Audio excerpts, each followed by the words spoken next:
बिस्मिल्लाहिर्रहमानिर्रहीम। मैं हूं ताहिर हिंड्स और आप देख रहे हैं STTV। हालिया सैलाब ने एक चीज़ तो बिल्कुल वाज़े कर दी है बियॉन्ड एनी डाउट कि क्लाइमेट चेंज इज़ देयर और ये एक परमानेंट फीचर है। अब कितना प्रोग्रेस करता है ये प्रोग्रेसिव, जिसे इंक्रीमेंटल कहते हैं, चेंज है ये, इसके बारे में भी कोई शक नहीं रहा। बट वो इंक्रीमेंटल किस हद तक है, एक तो ये चीज़। दूसरा, अगर it is here, it's real and present danger और इंक्रीमेंटल भी है, तो फिर वो जो रवायती हिस्टोरिक रिस्पॉन्स हमने डेवलप किया हुआ था, that's not going to work. अब इसके लिए आपको फिर दोबारा सारी वोकेबलरी, रिस्पॉन्स और सब कुछ नया डेवलप करना पड़ेगा, फिर मैनुअल बन के और आप एक स्ट्रेटजी पे चल रहे हैं। तो इसलिए हम इंट्यूशन से और देख के इसको एंटीसिपेट करेंगे और कोई पॉलिसी डिज़ाइन करेंगे जिसमें ताकि मिटिगेशन, अडॉप्टेशन जो भी, ताकि कम से कम लॉस हो। इसलिए जो एंटीसिपेटरी स्ट्रेटजी है, इसका डिज़ाइन करना, इसको मैच्योर करना, इसको प्रूव करना और इसको सफल करके put it into action and develop a pathway for that is of utmost important. इसका आगाज़ होगा इस स्ट्रेटजी का फर्स्ट ड्राफ्ट पेपर पे लाने के लिए। हमारे साथ मौजूद हैं आज डॉक्टर शफकत मुनीर, जिन्होंने UN एजेंसीज में इंटरनेशनली और पाकिस्तान में भी रेजिलियंस पे काम किए। गोया के प्रायर एक्सपीरियंस जो है, it qualifies him to look into this matter. ख़ास तौर पे ये जो हिंदू कुश और हिमालयन रीजन है, बड़ा डवटेल हैं दोनों माउंटेन ये रेंजेस, और यहीं पे सारे वो जो ग्लेशियर्स वगैरह बहुत सारे बनते भी हैं। हमारे जो बड़े बड़े ग्लेशियर हैं वो भी यहीं हैं, चाइना के बॉर्डर के साथ, इधर उधर गंगोत्री जिससे गंगा निकलता है, और बाकी ग्लेशियर्स भी। और यहीं का ये क्लाइमेट चेंज जो है बड़ा मेजर मसला है जो हमने अब देख लिया। तो आज हम शफकत मुनीर से, डॉक्टर शफकत मुनीर से बात करते हैं। डॉक्टर शफकत मुनीर, वेरी वार्म वेलकम। थोड़ी सी बात करें इस पे जो मैंने बात की है, और जी शुक्रिया, आगे चलते हैं। शुक्रिया ताहिर साहब। मेरे ख्याल आपने बड़ा एक सही एक इसका इंट्रो भी सेट किया और एक सीन सेट किया ताकि इस पे बात हो सके। देखिए, बात ये कि ये बिल्कुल हकीकत है, आपने भी कहा, हम भी, अभी पूरी दुनिया मान रही है क्लाइमेट चेंज एक हकीकत है। क्लाइमेट चेंज से इसके जो असरात हैं उसको कम से कम करना अब कोई लग्जरी नहीं है, ये ज़रूरत है। इसके बगैर सर्वाइवल मुश्किल है। और जिस रीजन की आपने बात की, हिंदू कुश हिमालयन रीजन, इस रीजन में अगर आप ये देखें, कोई 3,500 किलोमीटर की एक पट्टी है, पहाड़ी सिलसिला है, जो अफ़गानिस्तान से लेके और इधर बर्मा तक टच कर रहा है। और पाकिस्तान के भी 2 प्रोविंसेस, इसमें बलूचिस्तान और KP और इस वक्त गिलगित बल्तिस्तान, ये सारे उसमें आ जाते हैं। अब अगर इस उसको देखें तो अगर पूरी दुनिया में साइंटिफिक, आपने बात की है, IPCC की रिपोर्ट्स भी, अब पूरी दुनिया में ये बात क्लियर हो चुकी है, साइंटिस्ट ये बता चुके हैं कि ऊपर का दर्जा हरारत अब बढ़ना शुरू हो गया है, जिसकी वजह से ग्लेशियर मेल्ट होना शुरू हो गए हैं। अब साउथ एशिया के इस खत्ते को देख लें, जिसको हम HKH कह रहे हैं, यहाँ पे 0.5% से 2 डिग्री तक की वेरिएशन में टेम्परेचर राइज कर चुके हैं, जिसका मतलब है कि ग्लेशियर ऑलरेडी मेल्टिंग की तरफ जा रहे हैं। मैं भी उस पर बात करता हूँ कि ताज़ा क्या सूरत हाल हुई। इससे पहले मैं थोड़ा सा एक ये बात करना चाह रहा हूँ। अब आप ये देखेंगे जो पाकिस्तान के हैं, हज़ारों की तादाद में जो छोटे बड़े ग्लेशियर हैं, अगर उनको आप ये देखें तो जो जिस स्पीड से वो पिघलते जा रहे हैं, अगर आप ये देखेंगे तो 2052 तक, यानी 2052 तक 65% ग्लेशियर एट रिस्क हैं, पिघलने के उस पर। आप अंदाज़ा लगा लें कि ऑलरेडी, यानी अगले 25 साल 27 साल में क्या सूरत हाल होगी। जो अब सूरत हाल है उससे बड़ी वर्स्ट सिचुएशन होगी। अभी आपने देखा कि अभी जो हमारा मॉनसून कंटीजेंसी प्लान 2025 था, NDMA ने उसमें मुख्तलिफ सिनेरियो बिल्डिंग की थी, और एक सिनेरियो ये भी बिल्ड किया था कि हमारे जो नॉर्दर्न एरियाज़ हैं और ये माउंटेन्स हैं, HKH रीजन है, यहाँ पे ग्लेशियर मेल्टिंग होगी। और हमने देखा ग्लेशियर फटे वहाँ पे तबाही हुई। अब आप ये देखें कि कितनी तेज़ी से पानी नीचे की तरफ आया, और ये जितने गिलगित बल्तिस्तान के इलाके थे और उससे नीचे केपी के इलाके जो सारे HKH रीजन की लेक में, जी ये सारे HKH रीजन में आते हैं, कितनी बड़ी वहाँ तबाही हुई है। यानी अगर आप ये देखें in terms of losses and deaths, वो अगर आप ये देखें नीचे भी इस वक्त पंजाब में भी फ्लड्स हैं, अगर आप डेथ्स ऑल देखें वो आधी से ज़्यादा सिर्फ इन रीजन्स की है, जो कि अगर टोटल हम इस वक्त तक अगर हम 800-900 के करीब देखें, ये फ्लड्स नीचे बहुत बुरी तरह आए हैं। मैसिवली पीपल आर डिस्ट्रॉयड, फसलें खड़ी तबाह हो गई हैं, लोगों के घर तबाह हो गए हैं, लेकिन डेथ ऑल नीचे उतरी नहीं जितनी ऊपर है। तो फ्लैश फ्लड उसकी वजह ये है, उसकी वजह है कि वहाँ पे अर्ली वार्निंग सिस्टम जो है, अब आप पाकिस्तान की मिसाल ले लें, HKH में आपने देखा वो एक शेपर्ड जो गडरिया था, गडरिया भेड़ें बकरियां चराने वाला, अगर वो अर्ली वार्निंग साइन ना देता रात को 3 बजे उठ के, तो वो सारे का सारा ग्लेशियर जब फटा है तो 300 लोग और नीचे मर जाते। इसका मतलब लोकल लेवल पे हमें अर्ली वार्निंग सिस्टम और एंटीसिपेटरी एक्शन उसको बहुत स्ट्रॉन्ग करना है। और एंटीसिपेटरी एक्शंस में बहुत सारी चीज़ें सिनेरियो बेस्ड आ जाती हैं, फोरकास्ट बेस्ड आ जाती हैं, उनकी बुनियाद पे और जो डाटा मौजूद होता है हम सिनेरियो प्लानिंग करते हैं। अब जैसे मैंने बताया कि मानसून कंटीजेंसी प्लान में सिनेरियो प्लानिंग हुई, लेकिन जिस लेवल पे सिनेरियोज बिल्ड किए गए अगर देखा जाए तो एक्चुअल उससे ज़्यादा हुआ, जिसकी वजह से वहाँ बहुत तबाही हुई है।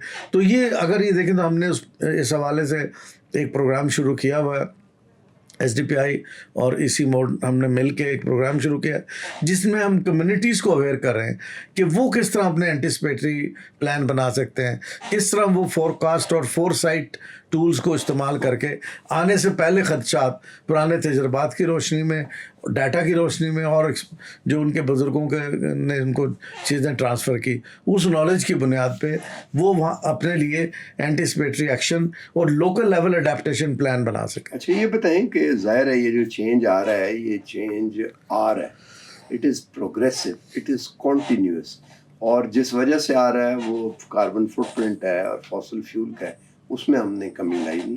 आर्टिकल 6 से भी US आपको पता है विड्रॉ हो गया है करने के लिए फॉर बिकॉज ऑफ दी, क्योंकि ऑयल बेचना चाहते हैं वो, they want to continue EV गाड़ियों पे उन्होंने अपने मुल्क में भी। तो इसका मतलब है कि ये अभी चलता रहेगा काम।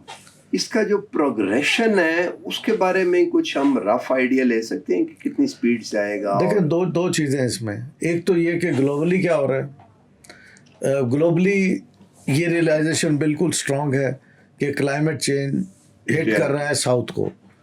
नॉर्थ की ये जो आप बता रहे हैं ओवर कंजम्पशन, फ्यूल कंजम्पशन देखें तो नॉर्थ में ज़्यादा है, इंडस्ट्रियल प्रोडक्शन वहाँ ज़्यादा है। फिर उन्होंने जो 400-500 साल तक तरक्की करनी थी, कोल के ज़रिए कोल जला के इंडस्ट्री चलाई है, जो उन्होंने सिनेरियो क्रिएट करना था वो तो अब डेवलप कर गए। अब साउथ के अंदर कुछ बड़े ममालिक हैं जिनके कार्बन फुटप्रिंट ज़्यादा, जैसे चाइना और इंडिया। अब चाइना वो कहता है जी ठीक है हम कार्बन फुटप्रिंट कम करेंगे, इसमें कोई शक नहीं। उन्होंने अपना फेस्ड आउट प्लान भी दिया कि 30-60 तक वो कार्बन न्यूट्रल हो सकते हैं चाइना का। और उन्होंने ये दलील दी है कि 400-500 साल तक यूरोप और ये सारे तरक्की याफ्ता ममालिक अपना कार्बन जनरेट करते रहो तरक्की की, और चीन और बाकी मुल्कों को भी तरक्की का हक है। अब एक नई डिबेट ये चली हुई है डेवलपमेंट वर्सेस क्लाइमेट चेंज, क्या इसको बैलेंस करने की जरूरत है, क्लाइमेट जस्टिस की बात है। तो उसमें यह है कि अगर आप जो पोल्यूटर है आपको पे करना, लेकिन अमलन सूरत हाल ये है कि अभी तक आप जानते हैं मैं पिछले 16 साल से तकरीबन कॉप के सारे मामलात में, यहाँ जो नेगोशिएशन होते हैं कॉन्फ्रेंस ऑफ पार्टीज़ में जो UNFCCC के तहत हर साल होती है, उसको वॉच कर रहा हूँ। हर साल ये देखा गया कि बजाय कुछ देने के कोई ना कोई नया रास्ता निकाल लिया जाता है ताकि इनको कुछ पे करना ना पड़े। ठीक है, तो ये मैं उसकी डिटेल में नहीं जा रहा, मैं डायरेक्ट आपके उस सवाल की तरफ आ रहा हूँ, ग्लोबल से नेशनल की तरफ। अब अगर आप ये देखें कि ग्लोबली आपको पैसा मिलने नहीं लगा, क्योंकि वन और दी अदर वे वो आपको किसी ना किसी साइड ट्रैक पे लगा देंगे। हमें नेशनल लेवल पे अपने रिसोर्सेज को पूल अप करना है, क्योंकि हमने अपने लोगों को बचाना है। उसमें हमें एंटिसिपेटरी एक्शन लेने हैं, एंटिसिपेटरी हमारी जो स्ट्रेटजिक अप्रोच है उसको आगे आना है, जिसमें कि अब एनडीएमए ने बड़ी हद तक डेवलप किया है। उनका जो एनओईसी है, फिर एफएफसी यानी फ्लड कमीशन है, और मेट डिपार्टमेंट है। इन तीनों का डाटा आता है, फिर एआई के ज़रिए उसकी बाकायदा सिनेरियो प्लानिंग होती है, और उसको नए टूल्स के ज़रिए उसको काफ़ी हद तक एंटिसिपेट किया जा रहा है, और उसकी बुनियाद पे कुछ एक्शन तजवीज़ किए जा रहे हैं। इशू फाइनेंस का है। ग्लोबल फाइनेंस अगर डिज़ास्टर या क्लाइमेट के लिए हमें नहीं मिल रहा या इनएक्सेसिबल है, तो हम उस फाइनेंस को अब देख ही रहे हैं कि लोकल तरीके से जनरेट किया जाए। मतलब अभी जो ये सारे पहले फ्लड आते रहे, अर्थक्वेक का है, ये जो भी चीज़, अर्थक्वेक में तो बहुत सारी इंटरनेशनल फंडिंग थी, 5-6 बिलियन 2010 के फ्लड में भी थी, लेकिन 2022 का बड़ा फ्लड आया और ऑनवर्ड्स अभी तक कोई मेजर जो कमिटमेंट भी जो हुई हैं वो लोन हुई हैं।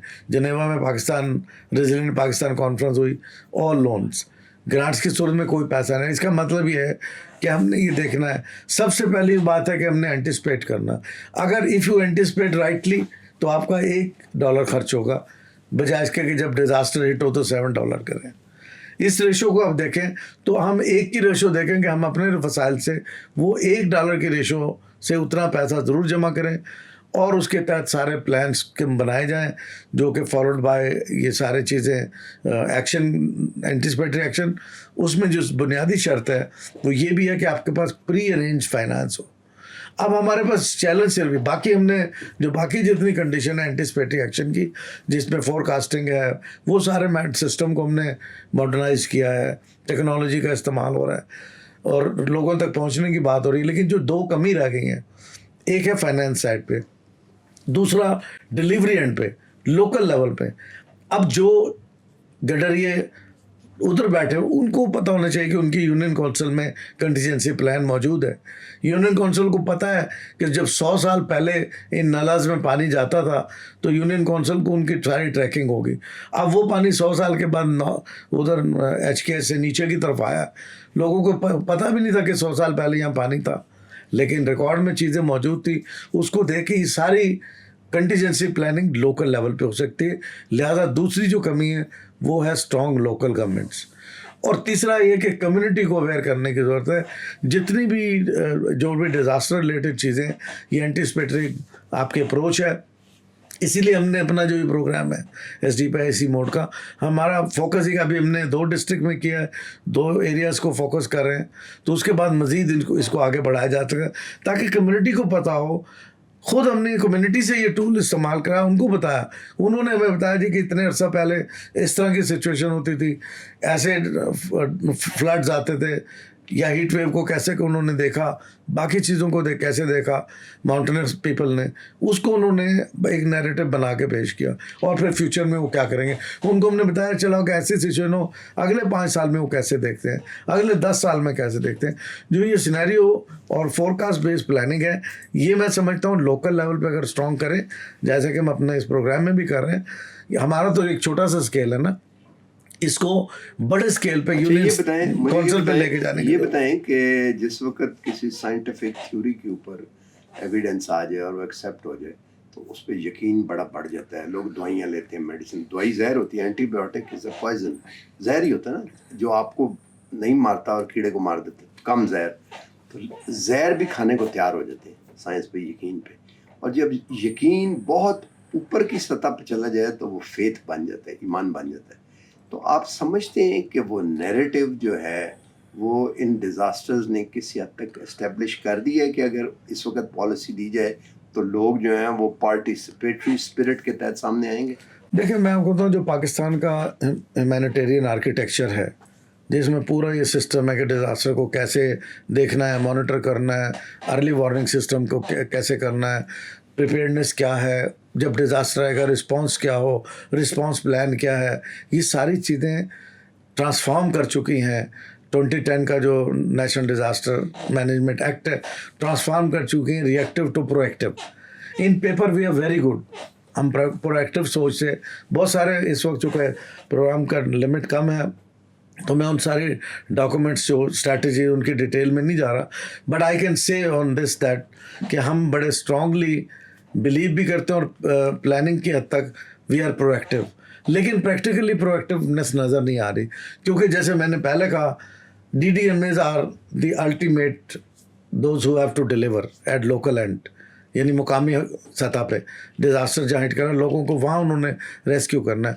वहाँ का जो स्ट्रक्चर है वो अडाक है, यानी वहाँ पे एक डिप्टी कमिश्नर है, वो फोकस बेस है, DDMA को वो एक किस्म का इंचार्ज है, उसके साथ बाकी डिस्ट्रिक्ट जो डिपार्टमेंट है, एजुकेशन है, हेल्थ है, वो उसको, पब्लिक हेल्थ है, वो उसको सपोर्ट कर रहे हैं, साथ ही जो टूटी फूटी लोकल गवर्नमेंट्स हैं वो सपोर्ट कर रही हैं। तो उससे अभी तक जो हमने देखा है कि काम बने नहीं हैं। अब एक रियलाइजेशन आई है, मुझे ये लगता है, मैंने चूँकि I heard people talk speaking in national assembly कि मैं कॉन्स्टिट्यूशन का आर्टिकल 140A उसके तहत हमें लोकल गवर्नमेंट को स्ट्रॉन्ग करना है। 140A में क्लियरली लिखा हुआ है कि आपने फाइनेंशियल ऑटोनॉमी देनी है, एडमिनिस्ट्रेटिव और प्लानिंग की सारी अथॉरिटी लोकल गवर्नमेंट्स को देनी है इलेक्टेड, जो इस वक्त नहीं है। जब तक हम वो नहीं करेंगे, हम अपने आप को पेपर में कह सकते हैं प्रोएक्टिव, बट अमली तौर पे हम रिएक्टिव हैं। ये बताएं कि लोकल गवर्नमेंट्स है, आप चाइना का भी देख लें, लोकल गवर्नमेंट के रेवेन्यू का 80% से ज़्यादा, मैं तो कहूँगा बल्क, वो लैंड से आता है। लोकल लैंड को बेच दिया, ख़रीद लिया, उस लैंड यूजेस से सारा करने के लिए। तो लैंड को प्लॉट समझना, जैसे कल एक एक्सपर्ट हमें कह रहे थे, और दरख्त को टिम्बर समझना, इसी ने बिड़ग रखी है। तो लोकल गवर्नमेंट जो है उन्हें प्रोएक्टिव तो किया जाए, बट उनमें जो कैपेसिटी है कि उन्हें पता हो कि हमारा जो काम है वो हमने प्रीएम्प्ट करना है, या प्रोएक्टिव होके हमने इसको एंटीसिपेट करके डिजास्टर को रोकना है, ये कैपेसिटी बिल्ड की जा सकती है। डेफिनेटली। देखिए, मैं आपको बताऊं कि दो जब लोकल पे, जब हम लोकल लेवल पे हम बात करते हैं, तो सिर्फ गवर्नमेंट की नहीं, लोकल कम्युनिटीज़ की कैपेसिटी बिल्ड करनी, those who can hold accountable to the local governments. Local government का ये नहीं कि पॉलिटिकल एलीट बिठा दें और वो ज़मीनों के हिसाब किताब जो आप कह रहे हैं, बल्कि कि ट्रू सेंड लोकल गवर्नमेंट जो रिस्पॉन्सिबल हो लोकल लेवल रिस्पॉन्स की। मैं अक्सर बात करता हूँ, जहाँ जहाँ मेरी पोस्टिंग रही, मैंने देखा कि साउथ ईस्ट एशिया में लोकल गवर्नमेंट रिस्पॉन्ड करती है, और वो इतनी स्ट्रॉन्ग लोकल गवर्नमेंट है कि उनके दफातर भी जो एक लेवल है पानी के अबव लेवल, जो नॉर्मल पानी आता है उससे ऊपर बनाते हैं। कंटीजेंसी स्टॉक उनके पास तैयार होता है, कंटीजेंसी एंड एंटीसिपेटरी प्लानिंग उनकी होती है, और वो इमीडिएटली वो रिएक्ट करते हैं। जब भी डिज़ास्टर आता है तो उसमें टर्म यूज़ होती है 24 आवर रिस्पॉन्स। वो 24 आवर में वो उन तमाम लोगों तक पहुँचते हैं जो इम्पैक्ट जिनको हुआ होता है डिज़ास्टर से। अब हमारे यहाँ क्या है, 24 आवर क्या, आप देखें 6-6 दिन लोग जो इन एक्सेसिबल वैलीज है, इनएक्सेसिबल एरियाज़ हैं, वहाँ तक अभी तक ना कोई सेंट्रल गवर्नमेंट पहुँच सकती है, ना provincial government. It is the only which is local government, those who are within the local, वो दे कैन रीच, वो वहाँ पहुँच सकते हैं। तो हमें अगेन फोकस यही रखना चाहिए कि लोकल गवर्नमेंट्स को ना सिर्फ ये कि इस्टेब्लिश करें, जब हम ये कहते हैं ना लोकल अडेप्टेशन प्लान या local anticipatory action in HKH region, तो वहाँ मुराद ये है कि वहाँ मुकामी लोगों को, कम्युनिटीज़ को अवेयर किया जाए, उनकी कैपेसिटी बिल्ड की जाए और उनको रिसोर्सेज फराहम किए जाए। और ये सारी ट्रेनिंग के लिए कोई एक ब्यूरोक्रेट ना हो, बल्कि वहाँ पे मुकामी हुकूमत हो जो उन लोगों के मुंतखब हो, और वो अकाउंटेबल हो टू द पीपल। और पीपल को अकाउंटेबल उस वक्त होती है जब लोगों को भी पता हो कि डिज़ास्टर में हमने क्या करना है, और हमारी लोकल गवर्नमेंट ने क्या रिस्पॉन्ड करना है, इसके पास क्या रिसोर्सेज है, कंटीजेंसी प्लान क्या है। ये सारी चीज़ें स्ट्रॉन्ग करना इसलिए ज़रूरी है कि Pakistan is vulnerable to more disasters, और this is not the first and the last, we have to continue with it. तो लिहाजा जब हम बात करते हैं HKH रीजन की, बाकी कंट्री भी देखिए, अल्टीमेटली सारा पानी वहाँ से आना है। ग्लेशियर अगर मेल्ट होंगे, अगर हमने अपने उस रीजन को महफूज कर लिया, जो कि हम मुख्तलिफ तरीके से, यानी बहुत सारे तरीक़ाकार हैं जिसमें ग्लेशियर की हमने ग्राफ्टिंग भी करते हैं, बहुत सारे प्रोसेसेस हैं। फिर हम ये देखें कि जब टेम्परेचर राइज कर रहे हैं, मैं आपको जस्ट रोके, ग्लेशियर की जो ग्राफ्टिंग है ये वाकई होती है अभी हमारे अपने लोकल कम्युनिटीज़ कर रही हैं वहाँ पे, ठीक है। तो वो जब साइट चेंज काफ़ी दूर करके उधर ही वो एक साइंटिफिक प्रॉब्लम जो फिनोमेना है। मैं चूंकि पॉलिसी का बंदा हूँ, साइंस का बंदा नहीं हूँ, लेकिन होती है। मुझे इतना पता है कि लोकल कम्युनिटीज हमारी यहाँ वो भी कर रहे हैं। ग्लेशियर और अभी क्राफ्टिंग। ग्लेशियर, अभी उसकी तस्वीरें वीडियोस चलती रही हैं, हमारे लोग कर रहे हैं, मुकामी लोग। तो लिहाजा अगर आप मुकामी लोगों को, जो उनके पास लोकल विजडम भी है, उनको आप टेक्निकली और साइंटिफिकली जो डाटा है अवेलेबल, उसको उनकी लैंग्वेज में ट्रांसफॉर्म करके उनको बताएं कि वो अपने एनवायरनमेंट को कैसे प्रोटेक्ट कर सकते हैं। पहली बात है, उनको एक इंट्यूशन का आपने एक वर्ड यूज़ किया था, और विजडम, उनकी जो नेचुरल विजडम वो उनके पास मौजूद है, जो सदियों से अपने आबाओ अजदाद से देखते सुनते आए हैं, उसको भी वो इस्तेमाल करते हैं। न्यू टेक्नोलॉजी टेक्निक्स उसको भी इस्तेमाल करने की ज़रूरत है, ताकि ज़्यादा से ज़्यादा वो अवेयर हों।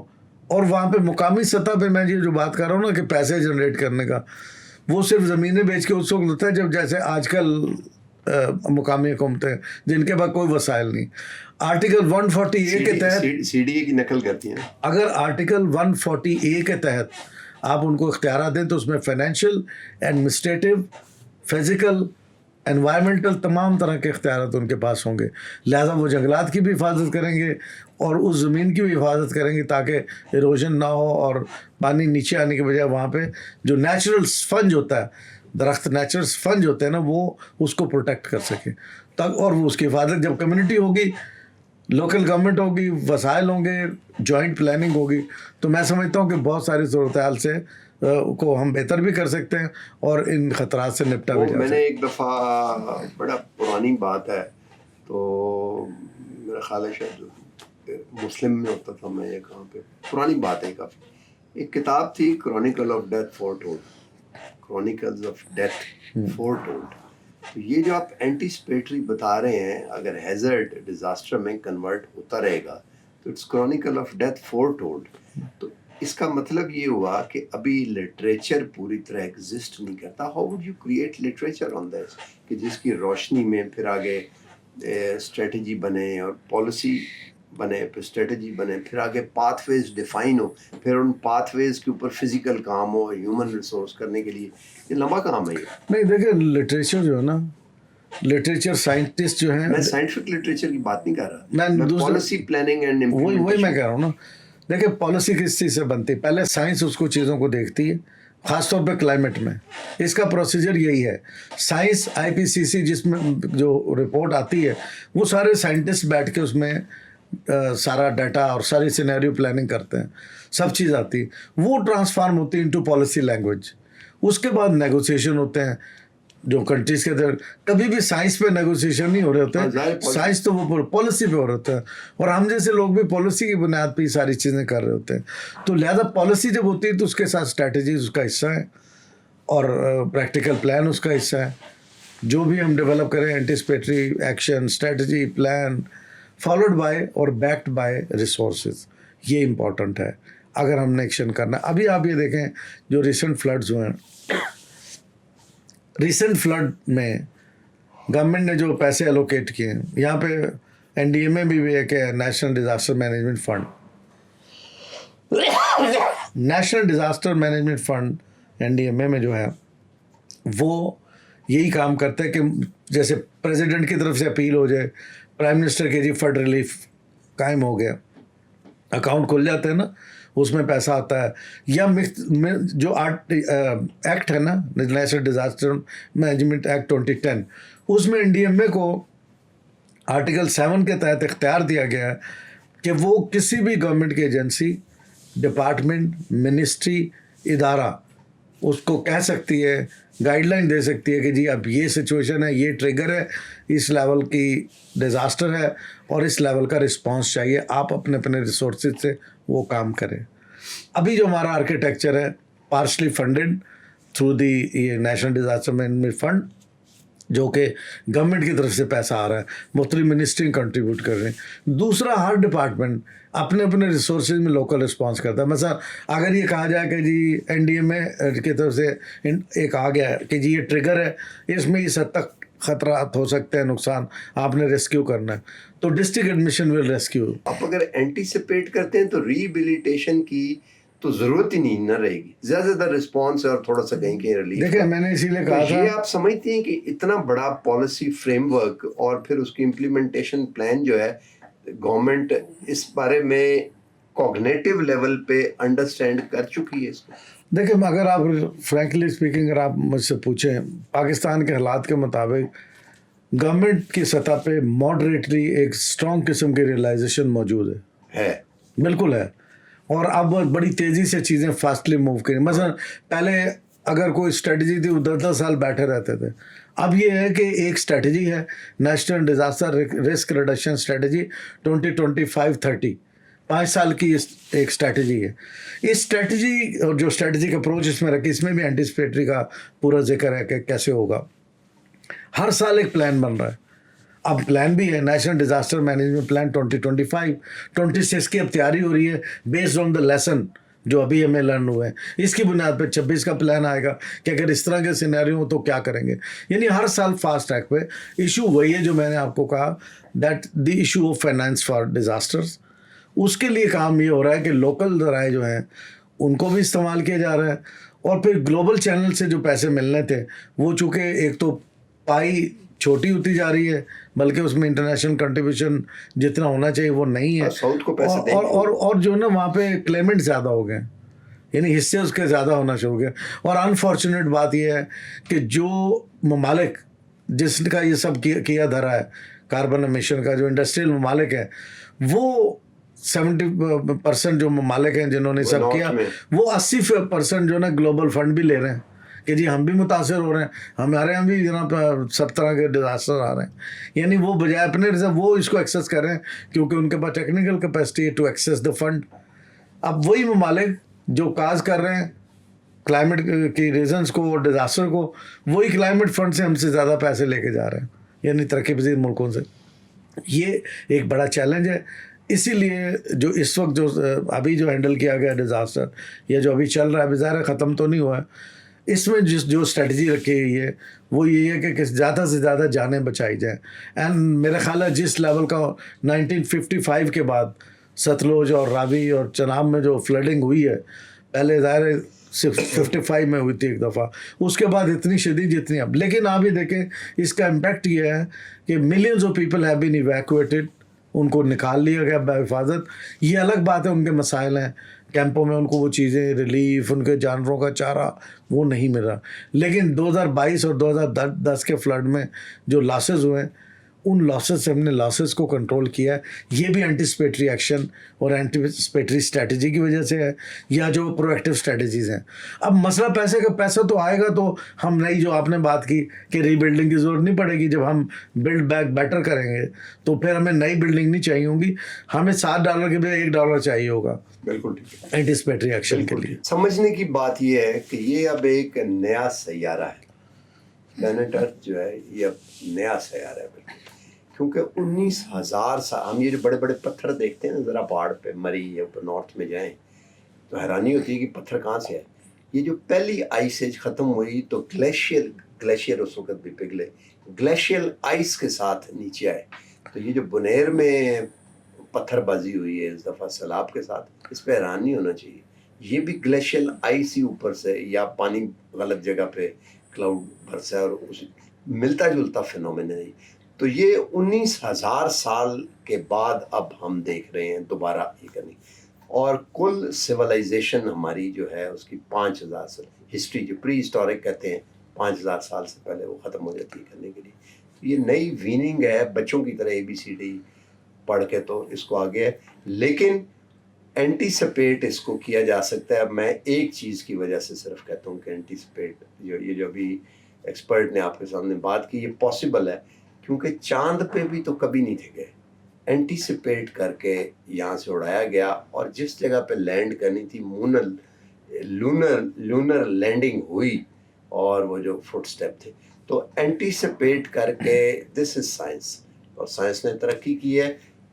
ज़रूरत सिर्फ ये है कि इस नैरेटिव को हॉरिजॉन्टली और वर्टिकली एक्सेप्ट कर लिया जाए और कोई उसे अंडरमाइन ना करे, इतना स्ट्रॉन्ग नैरेटिव हो। और आई थिंक इस तरह बातचीत से ये चीज़ें आगे बढ़ेंगी। आज तक के लिए इतना ही, मिलते हैं अगले प्रोग्राम में। अल्लाह हाफ़िज़।